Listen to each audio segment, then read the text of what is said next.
সবাইকে শুভেচ্ছা। আমরা গতকালকে আরেকটা আমাদের 25 সালের 5ই অগাস্ট এসেছে, আজকে 6ই অগাস্ট। আমরা এনসিপি আমাদের পক্ষ থেকে পুরো বাংলাদেশের মানুষের সামনে আমাদের 24 দফার একটা ইশতেহার দিয়েছি। এই 24 দফার ইশতেহারে 21 নম্বর যে দফা, সেখানে ছিল যে জলবায়ু সহনশীলতা এবং নদী ও সমুদ্র রক্ষা। বাংলাদেশের আমাদের যে সমুদ্র সীমা, এই সমুদ্র সীমা কিন্তু এখন আমাদের যে ল্যান্ডের যে সীমা এর কাছাকাছি প্রায় সমপরিমাণ। তো আমাদের একটা বিশাল অপার সম্ভাবনার জায়গা হচ্ছে আমাদের এই সমুদ্র। এখন সবচেয়ে গুরুত্বপূর্ণ হচ্ছে এই সমুদ্রকে, এই ব্লু জিনিসটাকে আমরা কীভাবে ব্লু ইকোনমিতে পরিণত করতে পারি, আমরা কিভাবে আমাদের এই যে বায়োডাইভার্সিটি জীববৈচিত্র্য রক্ষা করতে পারি, আমরা কিভাবে আমাদের জায়গা থেকে আমাদের এই যে সমুদ্র তীরবর্তী যে মানুষেরা রয়েছে তাদের যে সাস্টেইনেবল একটা জীবন ধারণ সেটা নিশ্চিত করতে পারি। কিংবা আমাদের খুব স্বাভাবিকভাবেই আমরা দেখছি যে গ্লোবাল ওয়ার্মিংয়ের কারণে সমুদ্রপৃষ্ঠের যে উচ্চতা সেটা বৃদ্ধি পাচ্ছে, পৃথিবীর তাপমাত্রা বৃদ্ধি পাচ্ছে। তো এর ফলে কিন্তু আমাদের সমুদ্র উপকূলীয় বিশাল একটা জনগোষ্ঠী অদূর ভবিষ্যতে, আমরা যেটা প্রত্যাশা করি না তেমনটি হতে পারে যে সেই আমাদের ভূমিগুলো কিংবা বসত বাড়িগুলো সমুদ্র গর্ভে চলে যেতে পারে। তো সেই জায়গায় আমাদের প্রয়োজনীয় ব্যবস্থা নেওয়া এবং আমাদের এ সকল জায়গা থেকে সরকারের কিছু গুরুত্বপূর্ণ দায়িত্ব রয়েছে।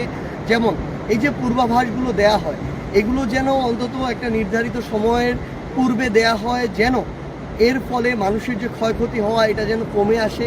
ওইটুকু জায়গায় আমাদের সক্ষমতা অর্জন করা প্রয়োজন। আমাদের এই সমুদ্র, আমরা এখন কক্সবাজারে আছি, এই সমুদ্রটাকে যেন আমরা আমাদের সম্পদে পরিণত করতে পারি। সর্বোচ্চ ধরনের খনিজ সম্পদ থেকে শুরু করে এগুলো যেন আরোহণ করতে পারি এবং এই আহরণটা যেন খুব স্বাভাবিকভাবে সাস্টেইনেবল ওয়েতে হয়, এগুলো আমাদের নিশ্চিত করা প্রয়োজন। এবং আমাদের দিন শেষে যদি আমরা আমাদের নদীকে রক্ষা করতে পারি, সমুদ্রকে রক্ষা করতে পারি, আমরা মাছে ভাতে বাঙালি বলতাম নিজেদেরকে, সেই আমাদের মৎস্য সম্পদের যে বিশাল এক আধার সেটা কিন্তু আমাদের নদী এবং সমুদ্র, এবং আমাদের যোগান আসে এখান থেকে।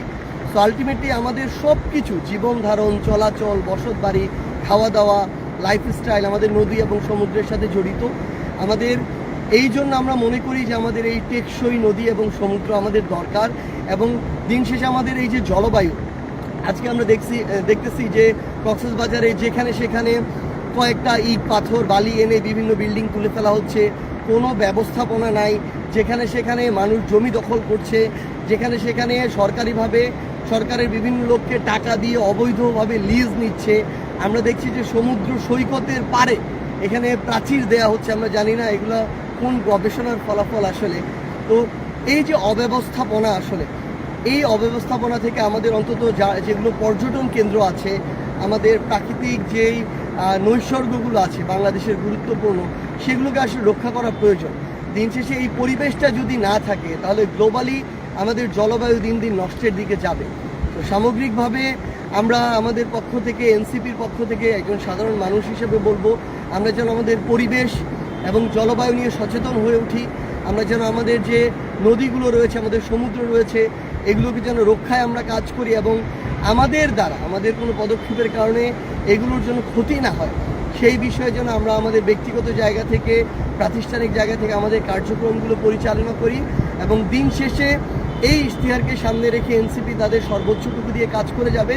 ইনশাআল্লাহ আমরা একসাথে আমাদের এই যে কাঙ্ক্ষিত বাংলাদেশ, যেই বাংলাদেশে আমরা সুন্দর করে আমাদের পরবর্তী প্রজন্ম সহ পরবর্তী প্রজন্মকে সামনে রেখে বেঁচে থাকতে চাই, সেই বাংলাদেশ আমরা গড়ব যেখানে গ্লোবাল ওয়ার্মিংয়ের যে একটা প্রভাব, এই প্রভাব তুলনামূলক কম থাকবে।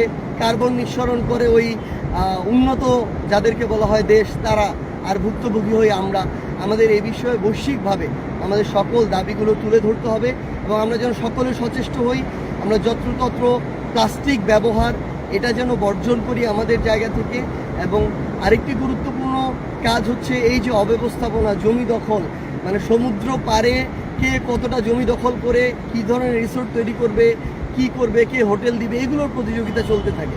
কিন্তু আমরা মনে করি এখানকার যারা রাজনীতিবিদ আছেন, এখানকার যারা স্থানীয় প্রশাসন আছেন, আপনারা আপনাদের জায়গায় অন্তত এই বিষয়ে সচেতন থাকবেন যে আমার সমুদ্রের জমি কিংবা আমাদের সমুদ্র পাড়ের জমি, আমার পাহাড় কেটে যেন এ ধরনের অবৈধ ব্যবস্থাপনাগুলো না হয়।